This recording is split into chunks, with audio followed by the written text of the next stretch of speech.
Well, President, it's so great to talk with you today. The first time I heard your name was after my friend Logan Hall went on a football recruiting trip to Snow College. And it seemed like his biggest takeaway from that weekend was that he really liked the college president. I thought that was a strange takeaway from a football recruiting weekend, but I eventually got to know you and then understood where he was coming from. So I don't know if you remember that first meeting with Logan back in 2002, but whatever you did, you made an impact. Well, I knew you Idaho kids were a tough sell. I got to know Logan and his family pretty well. Delightful young man, and I think he's gone on and done great things just like you have. But I'm really proud of all those kids from Snow College. Well, you've helped me in so many ways. My very first class at Snow College was my favorite, and you taught it. It was your American government class. When I was looking to transfer out of Snow College after my freshman year, you persuaded me to stay, and I'm so glad you did. When I needed a letter of recommendation for law school, you were the first person I thought to ask. And then, in addition to our Snow College ties, we both attended BYU, both worked at the University of Utah, both attended the University of Notre Dame. And to top it all off, you may not remember this, but your father actually married me and my wife, Keisha. I didn't know that last part, and so that's probably the coolest of all that. So my dad was a great man. He passed a few years ago, as did my mother, and not a day goes by I don't think about my parents and their influence on me and all my family. Yeah, it was so special for us. So we have these ties, our paths keep crisscrossing. You've had a great impact on my life.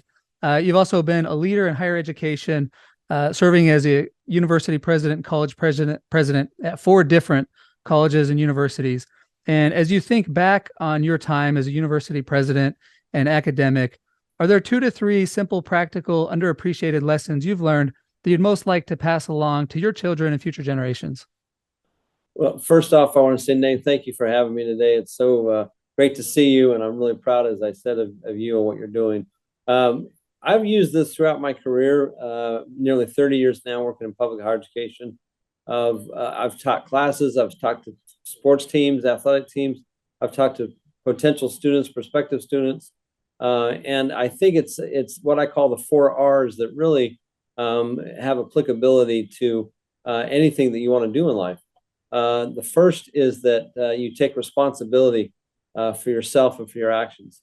Um, we live in a society today where I think we'd like to kind of shed the blame, maybe take all the credit when things go well, but try and maybe direct that blame or that criticism away from us and onto others. And I really believe taking responsibility for the choices we make and the consequences of those actions is really, really important. Um, that we have a coach here by the name of Joe Moglia, who was the CEO, the former CEO of TD Ameritrade, and he was on Wall Street for 30 years before he got back into football. And one of the novel approaches he took to coaching our team here at Coastal Carolina in 2012 was there were no rules. The team had no rules, but it had a philosophy, and that philosophy was called BAM. And while it stands for be a man, as in be a man and take responsibility, it applies to everybody. He says this has nothing to do with gender or with identification, but that first principle in BAM is to stand on your own 2 feet and take responsibility. So I think that's really, really important. The second is that the reputation that we try to build for ourselves, your reputation as an institution, as an individual, once you tarnish that, it's really hard to get that good name back.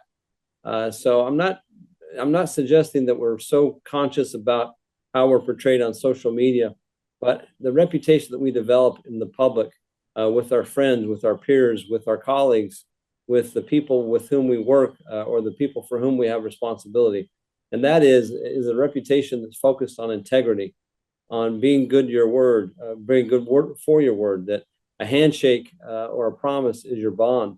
And I think reputation is so key because the name is the only thing that really is unique to us, is that name. And oftentimes with families, how we uphold that family name is of really utmost importance. The third thing, the third R, if I'm keeping with my R's in alliteration, is rigor. And what I mean by that is anything we get in life that we really value, chances are it was hard. When I was a kid, I was a runner. I was a pretty good distance runner. I started running to lose weight and get in shape when I was probably 12 or 13. But next thing you know, I was racing quite a bit and ran several marathons. I was a half mile in high school, had an offer to run track at the University of Utah, decided instead to go to BYU. But I qualified when I was 18 to run the Boston Marathon. And my qualifying time was 2 hours and 41 minutes, which I did at St. George Marathon, which is a pretty good time. But when you're 18, your body can withstand a lot. And so my dad promised me, he said, Michael, if you qualify, we'll go back to Boston and you can run the race. Well, as you know, Nate, the St. George Marathon was just last weekend. It's always in October every year. And then the Boston Marathon isn't until Patriots Day, which is in April in Boston. So there's this 6-month period where I was going around telling people, boy, you know, I ran a 241. I'm going to run a sub 230. You know, I know I can do it. And this thing in Utah happens called the winter. And next thing I know, you know, the mileage I was putting in, the 60 miles a week went down to 50 to 40 to 30. And I tell people that marathon running is a lot like inorganic chemistry. You can't cram for the test. I mean, either you know it or you don't. And as the race got closer, I realized I was not in the shape I needed to be in. I had not paid the price. I had not put in the work to do what I said I wanted to do. So I get to Boston. They seed you according to your time. I had a pretty good bib number, so I was toward the front with a bunch of really fast runners. The gun goes off. And by the way, it was about 40 degrees and raining. And this is in the days before Dry Fit and Under Armour and all that sort of thing. Mm-hmm. So I had a windbreaker over a cotton t-shirt. And people were covering themselves with Vaseline to try and keep the kind of warmth in.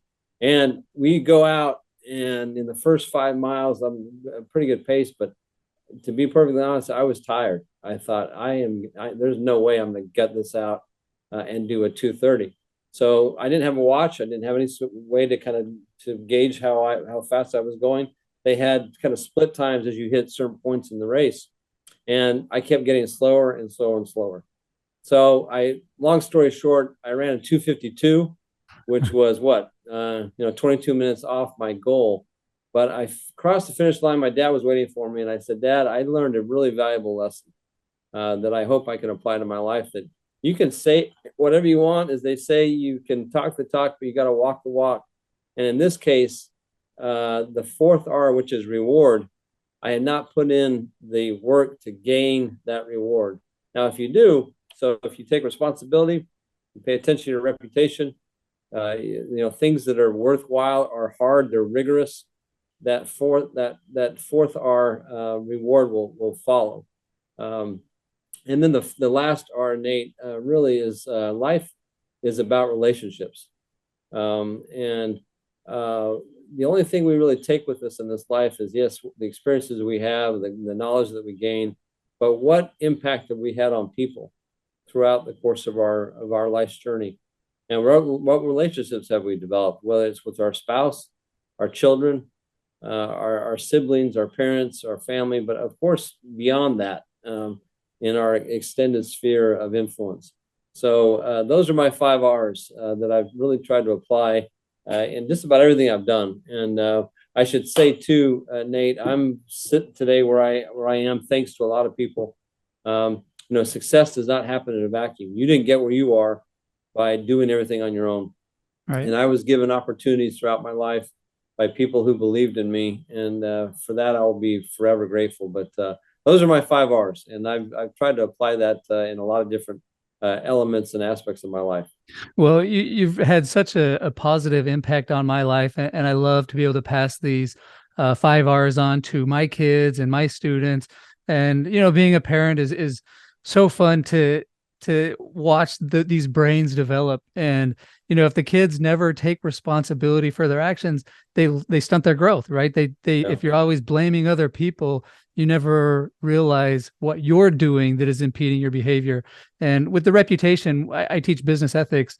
I taught at Notre Dame and I'm currently teaching it at KU. And one thing I always encourage the kids to think about is the New York Times test.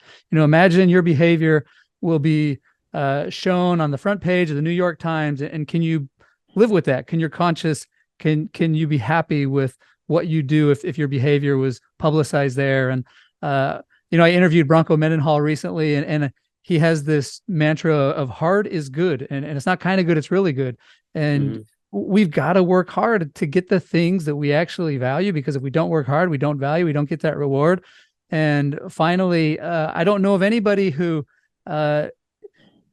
is better at creating relationships and maintaining relationships than you. So it's just been such a pleasure to know you all these years. And we've met randomly at airports and at different universities in California. And I hope that our paths will continually crisscross, and I look forward to getting together with you again, maybe at the same university one of these days. I hope so, Nate. You've done great things, and I think about the students that you impact every day in your class and in your sphere of influence, and the fact that, by the way, we had Malcolm Mitchell on campus, who is a huge literacy advocate, and we had 1,000 school kids from our local school district who had read at least 12 books this summer.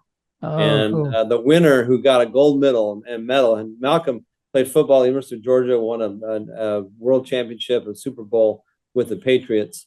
He got to put the gold medal on this young girl's neck who read 79 books this summer. And the first person I thought of was you, because I know how important reading to your kids has been, and how important reading is in general. So, Nate, here, I hope you can read this. This is my newest book. It just came out. Yes. It's a little lengthy. I don't think you can get through it in a week or so, but your kids, I'm sure, will be fascinated by this. So, president of Johns Hopkins, correct? That's right. The first. His name was Daniel Coy Gilman, the first president of Johns Hopkins, and he was the father of what you work at now, a modern research university here in the United States, which had never been established before. We had all these kind of, at the time, they were somewhat parochial, but they were religious academies, private schools like a Yale or Divinity School or Harvard, Princeton, Dartmouth. But the first research university was founded at Johns Hopkins in 1876. So this is a biography about him. So I hope you'll get it. Absolutely. I mean, that tradition has continued to impact my life. And here I am today in Lawrence, Kansas at a university, all because of him. So I really look forward to reading that. Well, thanks so much again for coming on today. It was so great to catch up. My pleasure. Thank you, Nate.